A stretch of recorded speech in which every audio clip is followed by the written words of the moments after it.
The sporting event I went to was a Kansas State baseball game. What better sporting event in the spring is better than a baseball game? The natural sounds of baseball make it one of the best in-person sports to attend. Here's a look at my trip to the ballpark.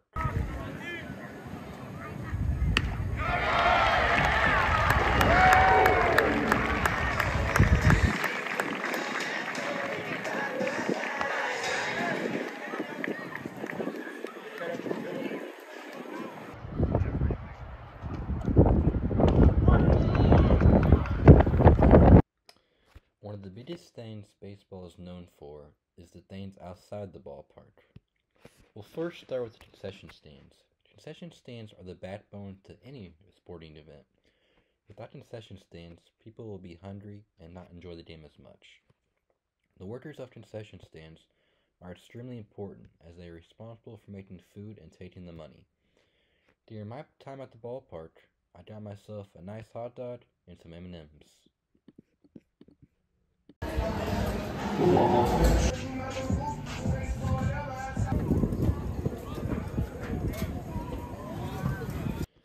Baseball is considered a family sport, and many parents take their kids out to the ballpark. This was especially popular on a nice Saturday in Manhattan. A lot of parents left their kids out in the playground while they watched the game. Having a place for kids to play is extremely important for sporting events because it gives the kids some entertainment while the parents can relax and watch the game. This has become more culturally important in this era.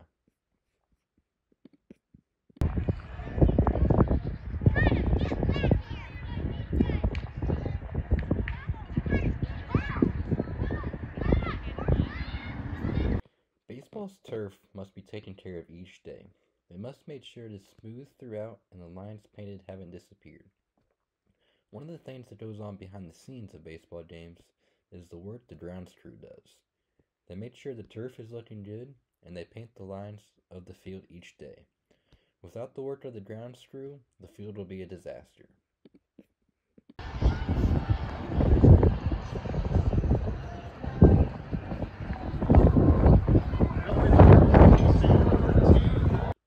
One of the many things the workers do behind the scenes of a baseball game is to keep the fans involved.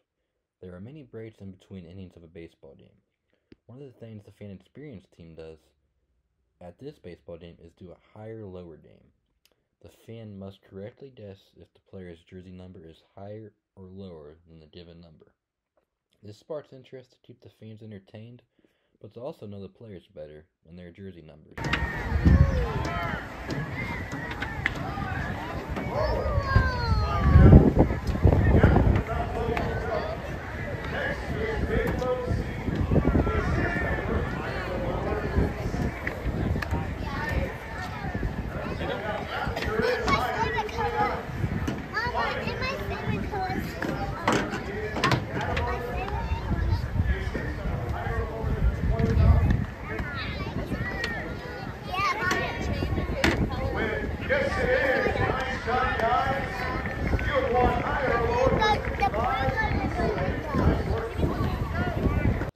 We've seen how many people it takes to make an organized event run well.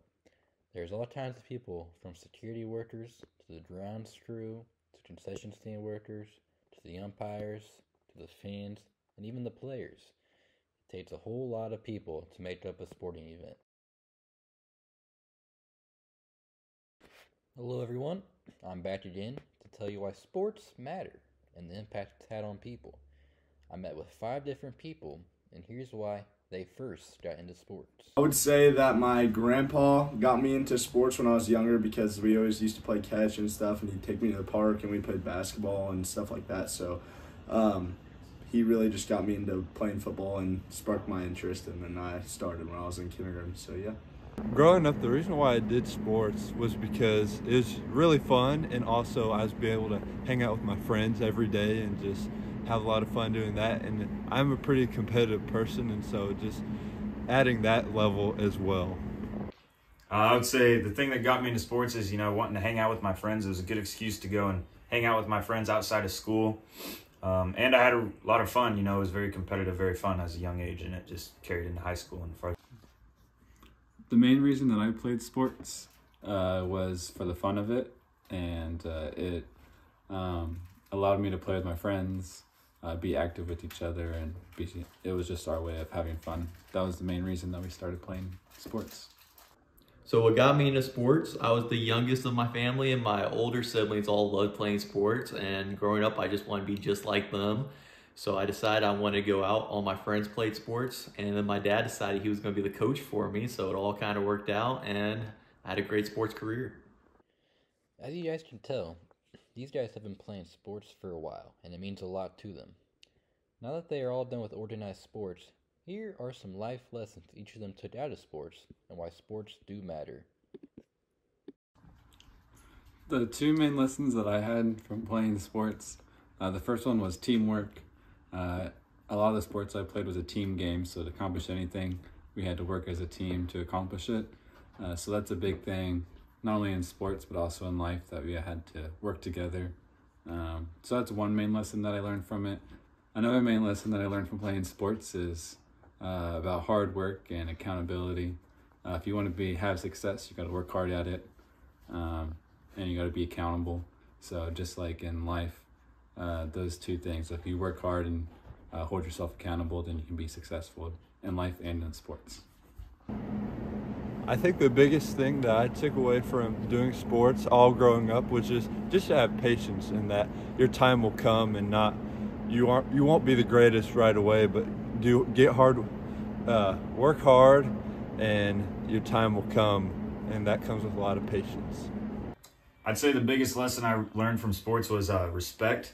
I think it's very important that people respect others, and you always look up to a coach. And teamwork is a big thing too, to work well as a team, and that carries on to a lot of things in life. I think a life lesson that I learned in sports was definitely responsibility.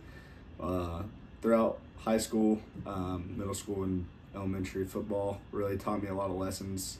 But responsibility is definitely the biggest one, because you just always had to be on time and remember all your stuff. And a few times I failed to do that, so it definitely taught me my lesson. So sports taught me two valuable lessons in life. Number one, everyone has their own job. So it doesn't matter if you're a blocker, if you're a quarterback, receiver, running back, everyone has their own role. Doesn't matter if you're the president of the USA or if you're a plumber. Everyone has to do their job in order for our world to be a great world. Number two is failure is necessary in order to get better. So when you're in the weight room, it's literally your muscles are failing in order for you to get stronger. And so it's the same in life. In order for you to get better at your job, get better at work, get better at whatever, you need to fail, and then you are like, okay, I got it, and then that will make you stronger.